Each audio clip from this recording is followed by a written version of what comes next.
Hello dear students, आज बात कर रहे हैं अपन लोग लिमिटिंग रिएजेंट। क्या होते हैं लिमिटिंग रिएजेंट्स? इसको अपन इस एग्जांपल से समझते हैं। जैसे अपन खाना खाते हैं तो क्या होता है कि या तो सब्जी जो है वो पहले फिनिश हो जाती है या फिर चपातियाँ पहले फिनिश हो जाती है। तो रिएक्शन के अंदर भी जो पहले फिनिश हो जाता है, कंप्लीट हो जाता है, उसे अपन क्या बोलते हैं? लिमिटिंग रिएजेंट बोलते हैं। ऐसे सब्सटेंस जो रिएक्शन में पहले ही खत्म हो जाते हैं उन्हें लिमिटिंग रिएजेंट बोलते हैं। फॉर एग्जांपल बात करते हैं कि अपने पास में एक रिएक्शन है A B convert A B. अब अपने पास में इसका तो 1 मोल है, इसके 2 मोल है। यहाँ रिएक्शन होने के लिए 1 मोल ए का चाहिए और 1 मोल बी का चाहिए, तब जाकर के अपने को 1 मोल ए बी मिलता है। अब अपने क्या किया कि यहाँ पर इसका 1 मोल ले लिया, इसका 1 मोल ले लिया, तब जाके 1 मोल बनेगा। अगर आप लोग इसका 1 मोल, इसके 2 मोल और इसको कितना बनेगा, इसका 1 मोल इसके 1 मोल से ही रिएक्शन करेगा तो बनेगा कितना? 1 ही बनेगा। तो ये कितना हो गया? 0। भाई इसमें से तो 1 इन्वॉल्व हो गया, इसमें से भी 1 इन्वॉल्व हो गया। अब यहाँ तो 1 मोल बच जाएगा और यहाँ पे कितने मोल जाएंगे? 0 मोल हो जाएंगे। तो रिएक्शंस में पहले ये फिनिश हो गया। इसका मतलब क्या हो गया? यहाँ एक कैसा है? लिमिटिंग है। यहाँ लिमिटिंग कौन है? एक कंपोनेंट है। ऐसी बात करते हैं कि अपने पास में ए और बी मिलकर के ए बी बना रही है, ठीक है। तो यहाँ पर अपने पास में 2 मोल है, यहाँ अपने पास में 4 मोल है, तो कितने बनेंगे? 2 ही मोल बनेंगे। इसका स्टोइकियोमेट्री 1, इसका स्टोइकियोमेट्री 1, इसका स्टोइकियोमेट्री 1। तो इस रिएक्शन के अकॉर्डिंग अपन ने कुछ नंबर ऑफ मोल्स लिए। इसका 2 ले लिया, इसका 4 लिया, तो कितना बनेगा? इसका 2, इसके 2 से इन्वॉल्व होगा तो 2 ही बनाएगा। तो यहाँ कौन बच गया? 2 मोल बी के बच गए। तो ये तो बच गया, रिएक्शन में ये इन्वॉल्व हो गया कंप्लीटली। तो क्या हो गया? यहाँ पर भी लिमिटिंग कौन हो जाएगा? यहाँ पर लिमिटिंग कौन हो जाएगा? ए हो जाएगा। फॉर ए रिएक्शन देखते हैं अपन लोग ऐसे ही कि अपने पास में N2 3H2 convert to 2NH3 कोई एक रिएक्शन है अपने पास में हेबर प्रोसेस में जो आती है। मैंने क्या किया कि इसके 5 मोल ले लिए और इसके 6 मोल ले लिए, ठीक है। तो एक तो क्वेश्चन बनता है कि इसके कितने मोल कंज्यूम होंगे। एक क्वेश्चन तो ऐसे बनता है, सॉरी, कितने मोल्स बनेंगे इस रिएक्शन के थ्रू, कितने मोल्स बनेंगे। इनमें लिमिटिंग कौन सा है? इन दोनों में से लिमिटिंग कौन सा है?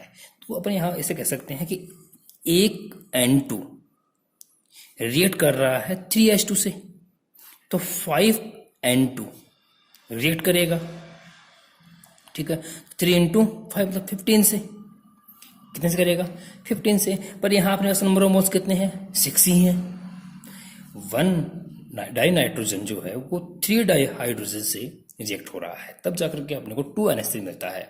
अब अपने पास में है क्या? यहाँ पे 5N2 है और 6H2 है, तो नंबर ऑफ मोल्स तो किसके ज्यादा हो गए? 5 के। क्यों? कि इसके जो 5 मोल्स होंगे वो 5 मोल्स 3 से मल्टीप्लाई करेंगे तो कितना जाएगा? 15। तो 15 अपने को H2 चाहिए, तब जाकर के रिएक्शन प्रोसीड होगी कंप्लीटली। पर अपने पास में यहाँ हाइड्रोजन की जो नंबर ऑफ मोल्स हो 15 होकर कितने रह गए? 6 ही रह गए। तो ये क्या हो गया? हाइड्रोजन लिमिटिंग हो गया। लिमिटिंग कौन हो गया यहाँ पे? यहाँ लिमिटिंग कौन हो गया? हाइड्रोजन हो गया, ठीक है। अब बात ये आती है कितने मोल्स बनेंगे, इसके कितने मोल्स बनेंगे। तो लिमिटिंग के अकॉर्डिंग बनते हैं, लिमिटिंग के अकॉर्डिंग बनते हैं। तो अगर मैं इसकी जो स्टोइकियोमेट्रिक कोएफिशिएंट है उसको अगर उससे डिवाइड करता हूँ, कितना हो गया? तो ये आ गया 2। कितना हो गया ये? तो जो भी लिमिटिंग है उसको स्टोइकियोमेट्री से मल्टीप्लाई कर दो, आगे के नंबर ऑफ मोल्स मिल जाएंगे, ठीक है ना। तो इस 2 को आप क्या करोगे? इसकी रिएक्शन के स्टोइकियोमेट्री से मल्टीप्लाई कर देना, तो कितने मोल्स मिलेंगे? 4 मोल्स मिल जाएंगे।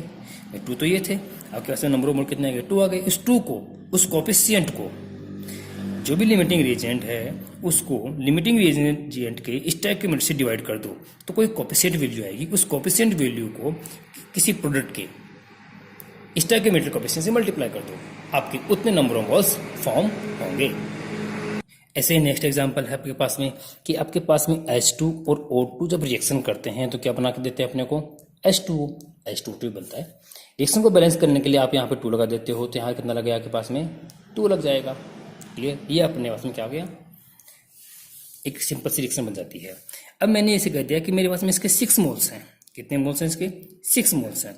और इसके मेरे पास में 2 मोल्स हैं, तो कितने मोल्स H2 के फॉर्म होंगे? कितने मोल्स H2 के फॉर्म होंगे? इन दोनों में से लिमिटिंग कौन सा है? तो इन दोनों में से लिमिटिंग करने के लिए अपन सिंपल सा कैसे काम में लेते हैं। देखो क्या कहा, 2 को कितना चाहिए? 1 चाहिए। तो 6 को कितने चाहिए?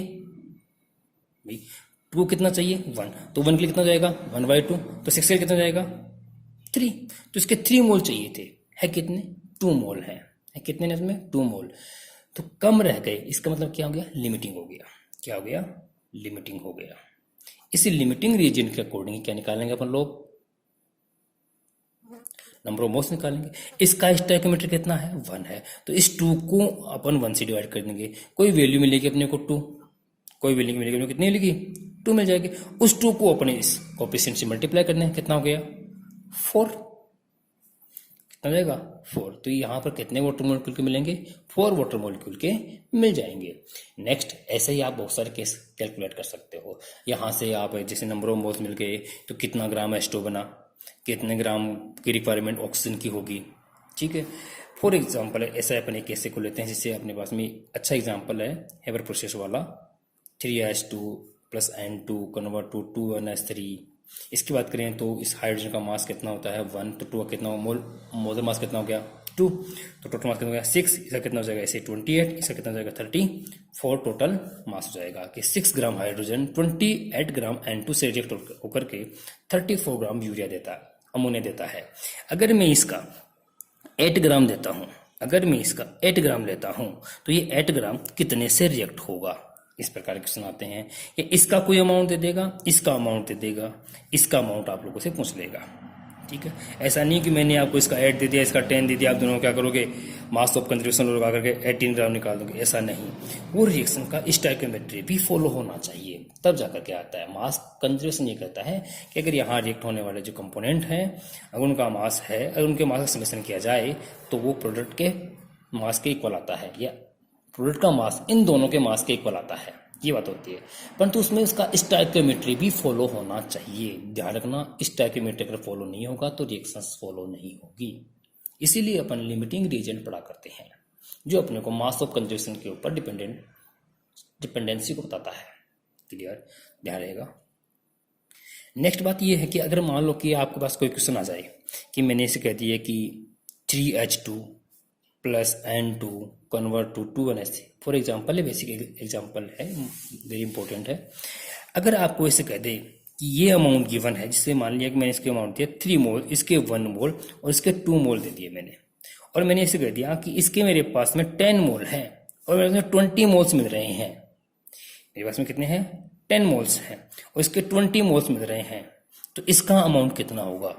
तो उस केस में आप क्या करोगे, उस केस में आप क्या करोगे, तो ऐसा क्या करो उस केस में आप लोग कि इस डाटा को आप x एज्यूम कर लिया करो, इस डाटा को आप x एज्यूम कर लिया करो और इन दोनों को यहां से डिवाइड कर लिया करो।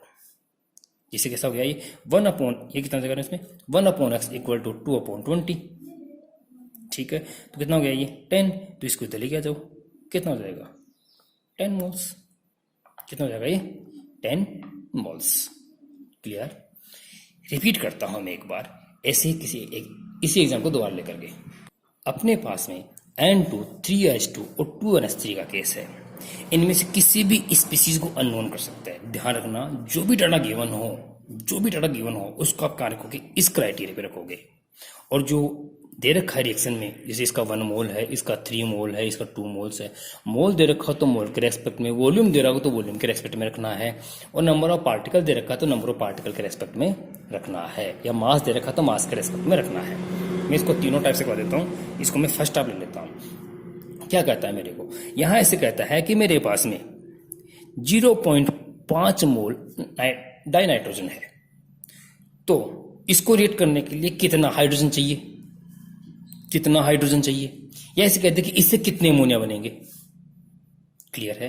तो आप क्या करो, जब इस केस की बात करें तो आप इसको और इसको डिवाइड कर दो और इक्वल कर दो, और इस डाटा को x मान लो। आप क्या मान लोगे आप लोग x मान लो, जैसे 1/0.5 = 3/x, इस डाटा को इधर ले आओ तो x, और इसको क्या करोगे मल्टीप्लाई कर देना, तो कितना हो गया x = 1.5, क्लियर। अब इस क्या कह रहा है अपने को कि इससे कितना अमोनिया बनेगा, तो इसके रेस्पेक्ट में अब की बार इसको हटा देना, इसको देखना है और इसको देखना है। क्या देखना अपने को, वही 1/5 देखना है अपने को, 1/0.5 = इसको की बार y मान लो, तो कितना हो गया 2/y, इस वैल्यू को इससे मल्टीप्लाई करो y, इस वैल्यू को इससे मल्टीप्लाई कितना जाएगा 2 इंटू 0.5 दैट मीन्स 1.0। तो इसमें तो कितने रिक्वायर्ड रहेंगे हाइड्रोजन के 1.5 मोल्स, और इसमें कितने रिक्वायर्ड रहेंगे, कितनी फॉर्मेशन होगी अमोनिया की 1 मोल्स। ये तो होगी मोल के रेस्पेक्ट में। दूसरा केस देखते हैं इसी के रेस्पेक्ट में, N2 plus 3H2 convert to 2NH3। आपने को क्या करना था, गिवन डाटा जो दे रखा है, सपोज कि मेरे को यहाँ 14 ग्राम अमोनिया दे रखा है, कितना दे रखा है 14 ग्राम मेरे को क्या दे रखा है, डाई नाइट्रोजन दे रखा है। पूछता है कि कितना रिक्वायर्ड रहेगा ये और कितना रिक्वायर्ड रहेगा, कितनी फॉर्मेशन होगी इसकी। तो सबसे पहले क्या करेंगे कि रिएक्शंस में जो इन्वॉल्विंग डाटा है वो इसके अकॉर्डिंग रखना है। अगर यहाँ मोल दे रखा तो मोल के अकॉर्डिंग, वॉल्यूम दे रखा वॉल्यूम के अकॉर्डिंग, पार्टिकल दे रखा पार्टिकल के अकॉर्डिंग, मास दे रखा तो मास के अकॉर्डिंग। किसके अकॉर्डिंग दे रखा अपने को, मास के अकॉर्डिंग दे रखा है। ये सेकंड टाइप अपने पास में, ये फर्स्ट टाइप था अपने पास में। तो ये दे रखा है मास के अकॉर्डिंग, तो इसका कितना हो जाएगा 28, इसका हो जाएगा 6 ग्राम मास हो जाएगा, इसका कितना हो जाएगा 34। क्या कहा था मैंने, जो अननोन डाटा निकालना है उसको डिवाइड करके इक्वल कर दो। अब यहाँ से मैं जो एक्स निकाल दो, एक्स क्या मिलेगा मुझे, ये मिल जाएगा मेरे को यहाँ पे। तो क्या रह गया 6, नीचे कितना जाएगा 28, और ये कहाँ जाएगा ऊपर, तो कितना हो गया 14। तो कितना हो गया 14 टू 28 और 3 टू 6, तो कितना हो गया 3 मोल्स। सिमिलरली इसको निकालना है, तो उस केस में क्या करेंगे, इसको अवॉइड करेंगे। अब ये डिवाइडेड बाई इक्वल टू ये कर देंगे अपन लोग। तो क्या करेंगे उस केस में 28/40 इक्वल टू 34/y। तो इस वैल्यू को यहाँ, तो y इक्वल टू क्या होगा अपने पास में 34/28 इंटू ये, तो क्या गया 14 1 2 जा कितना हो गया ये 17। तो y इक्वल टू जो वैल्यू कितनी आ जाएगी 17 आ जाएगी। तो इसका तो कितना जाएगा 17 ग्राम हो जाएगा, और ये कितना जाएगा बस में 3 ग्राम आ जाएगा। क्लियर है, ऐसे अपन किसका निकालेंगे, वॉल्यूम का निकाल लेंगे। क्लियर।